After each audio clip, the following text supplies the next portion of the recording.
God bless you. This is my homework video presentation of one of the major religions in the world. I'm going to talk about Buddhism. History of the Buddhism. What is Buddhism? The word Buddhism comes from Buddhi, which means to awaken. In this sense, Buddhism is the philosophy of awakening. Buddhism is so called because its initiator was a man who at one point in his life became enlightened, awakened, and was called Buddha, the awakened one. Buddhists are the followers of Buddha. Buddha was a man who was born in 1963 before Christ. His name was Siddhartha Gautama. From his youth, he showed great intelligence.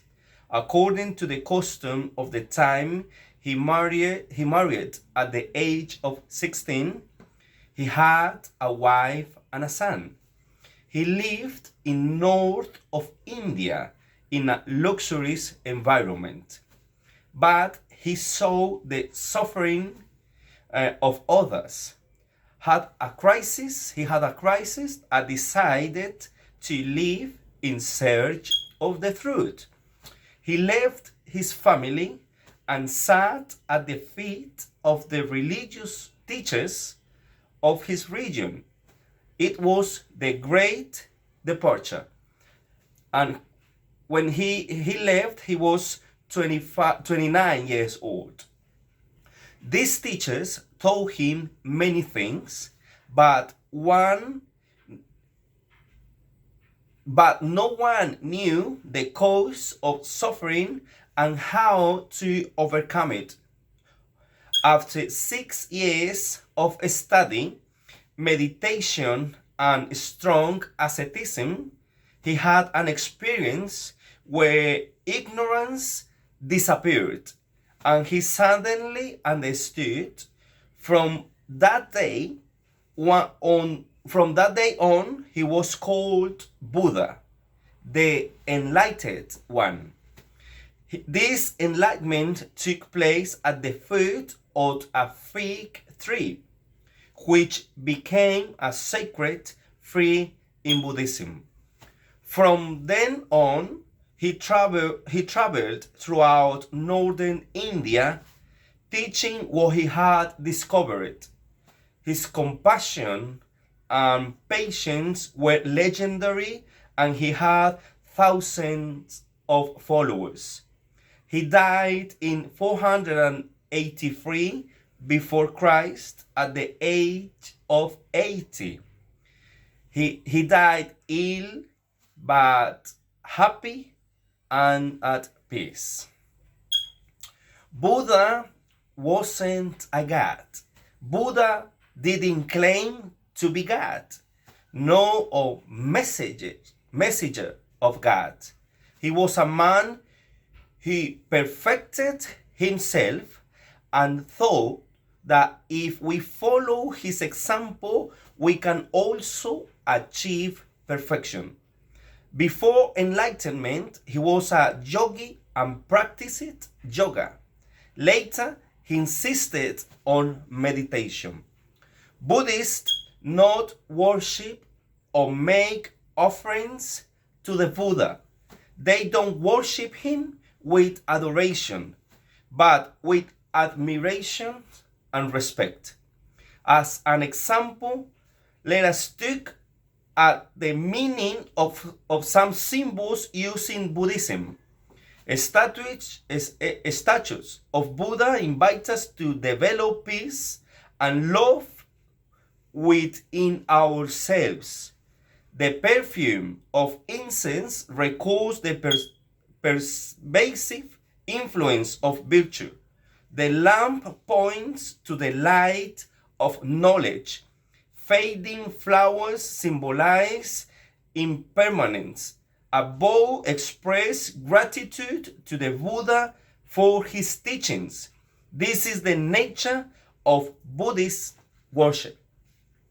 Buddhist ethics are based on the 5 precepts: respect for life, not taking what is not given to me, right sexual conduct, not harmful to others or to me, to myself, no harmful speech, for example, lying, rudeness, showing off, gossip, idle talk, all kind of things, and not talking intoxicants, like which alter the mind and put one at risk are breaking the other precepts. The 4 noble truths. In Buddhism, the following statements are called the 4 noble truths. First one, everything that exists is subject to pain, to suffering. Second one, the origin of suffering is desire, thirst, concupiscence, craving for life.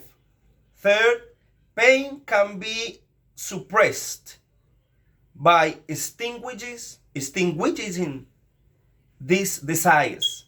And 4, to extinguish suffering, one must follow the Eightfold Path. The Eightfold Path in Buddhism is the path that leads to the cessation of suffering through the elevation of the mind. It is purification of opinion, ideas, language, action, memory, meditation, and so on. In short, wisdom, ethical conduct, and pure meditation. A practicing Buddhist is characterized by 2 activities: the study of Buddha teaching and the exercise of the Eightfold Path, primarily meditation. Meditation in Buddhism is something important and peculiar. Sometimes it is a yoga technique, sometimes an effort not to think about anything. It is different from Christians' prayer or meditation. In Buddhism, Nirvana is the ultimate goal that a Buddhist pursues. After years of yoga, exercise, sacrifices, and meditation, the Buddhist succeeds in extinguishing all desire, including the desire for life, and thus enters a new situation called Nirvana, where suffering has been overcome. The spiritual context of Buddhism make it especially difficult to share the gospel with Buddhism. Many Christians apologists recommend seeking a shared context and common assumptions.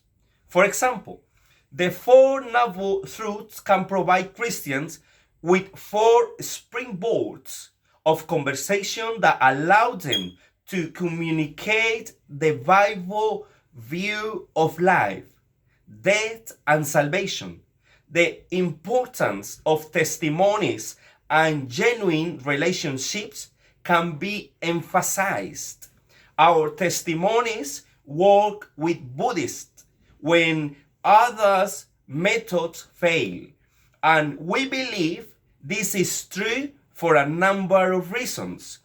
Testimonies are effective because they are stories, and a story is the true heart language of Buddhist.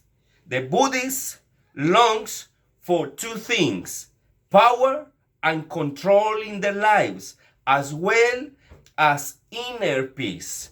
Jesus is the only one who can give us peace and spiritual revival, free us from evil spirits, give us the power to be healed. Sometimes He doesn't take us away the suffering, but it allows us to know that there is a wisdom, a plan, a purpose, a direction for this universe.